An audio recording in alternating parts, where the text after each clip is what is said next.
Thực vật có thể nói chuyện với nhau, thậm chí chúng còn biết nghe lén nữa. Cây cối không chỉ ngồi đó đón ánh nắng mặt trời và tạo ra oxy không, chúng còn đang trao đổi tin nhắn, phối hợp với nhau và thậm chí nghe lén lẫn nhau nữa. Nhưng mà làm cách nào để những cái cây cối vô thức đó có thể cảnh báo nhau về những con sâu bướm đối khác, hoặc những bông hoa làm thế nào để tán tỉnh các loài động vật thông minh khác giúp chúng gieo mầm? Những điều đó đang diễn ra như thế nào? Trong video này mình sẽ giúp các bạn nhìn nhận thực vật dưới một góc nhìn hoàn toàn mới, không phải với tư cách là những thực thể thụ động của hệ sinh thái, mà là những cá nhân tích cực cùng nhau tạo ra một mạng lưới internet của tự nhiên. Nhưng trước tiên thì các bạn hãy nhớ đăng ký Thư viện Nhỏ và lan tỏa những video này giúp mình nha. Cảm ơn các bạn. Vậy chính xác thì thực vật giao tiếp với nhau bằng những cách nào?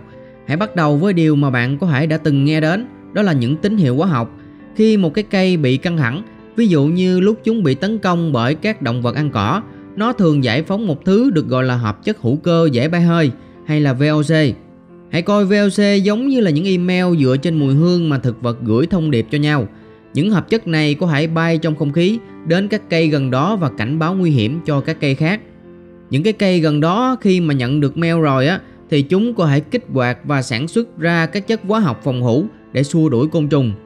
Nó giống như tiếng còi cảnh báo cho đồng loại, nhưng mà chỉ ở dạng mùi hương mà thôi. Và nó không dừng lại ở đó, những VOC này cũng được sử dụng để thu hút các loài thụ phấn bằng cách lan tỏa hương thơm ngọt ngào khi đến thời điểm ra hoa. Gần giống như là chúng đang gửi lời mời kết bạn đến thế giới côn trùng. Nhưng mà thực vật không chỉ dựa vào hóa chất, chúng cũng biết sử dụng các tín hiệu điện để liên lạc với nhau. Nghe có vẻ là công nghệ cao phải không? Ví dụ như cây bẫy ruồi Venus, khi một con ruồi đậu trên lá của nó, cái cây này sẽ phát ra một xung điện cực nhỏ, giống như là sóng xung kích vậy đó, khiến cho nó đóng sầm lại.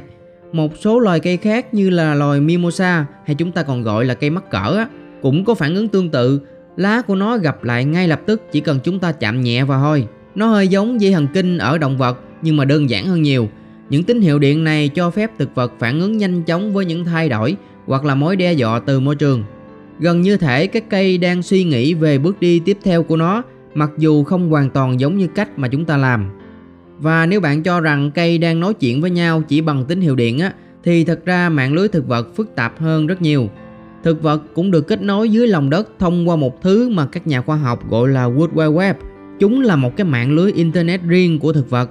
Đó là một mạng lưới nấm rộng lớn dưới lòng đất được gọi là mạng lưới nấm rễ, kết nối từ rễ cây này đến rễ cây khác. Thông qua mạng lưới nấm này thực vật có thể chia sẻ chất dinh dưỡng, nước và thậm chí là cảnh báo với nhau về sự tấn công của sâu bệnh.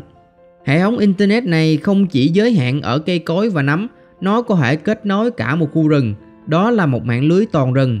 Hãy tưởng tượng một cái cây tùng đang thì thầm với một ngọn cỏ cách đó hàng dặm, cảnh báo về một đợt dịch bệnh bùng phát, hoặc giúp cho nó lấy thêm nhiều chất dinh dưỡng để phát triển mạnh mẽ hơn nữa. Bạn nghĩ nãy giờ là đủ lạ lẫm rồi phải không?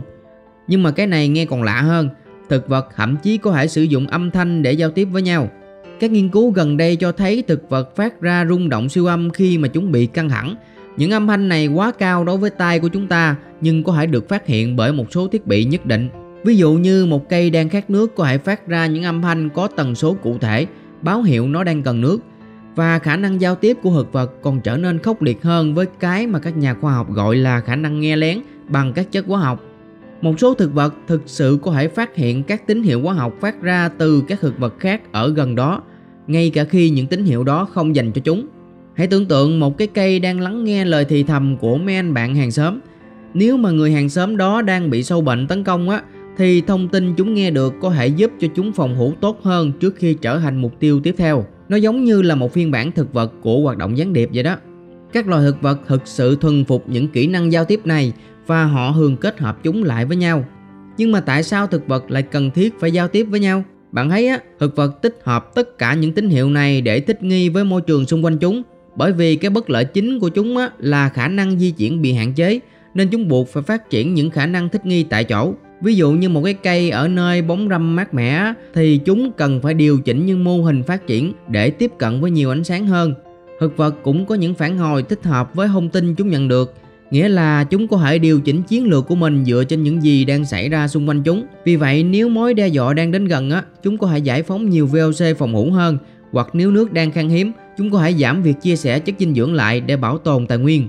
Cốt lõi của sự giao tiếp này là một thứ gọi là hormone thực vật, chẳng hạn như auxin và gibberellin. Những hormone này hoạt động giúp cho thực vật điều chỉnh sự tăng trưởng, sinh sản và phản ứng với căng thẳng tốt hơn. Tại sao tất cả những điều này lại quan trọng? Thì bằng cách nghiên cứu sự giao tiếp của thực vật, các nhà khoa học hy vọng sẽ phát triển được những phương pháp mới để bảo vệ cây trồng, cải thiện khả năng bảo tồn hệ sinh thái.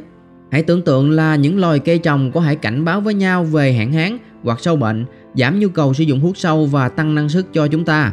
Vậy bạn có tin là cuộc trò chuyện dưới tán cây của chúng ta có thể bị nghe lén hay không? Cho mình biết trong phần bình luận với nha. Nếu bạn thấy video này hữu ích thì đừng quên đăng ký kênh Thư Viện Nhỏ, thích video này và chia sẻ nó cho nhiều người biết với nha. Cảm ơn và hẹn gặp lại các bạn.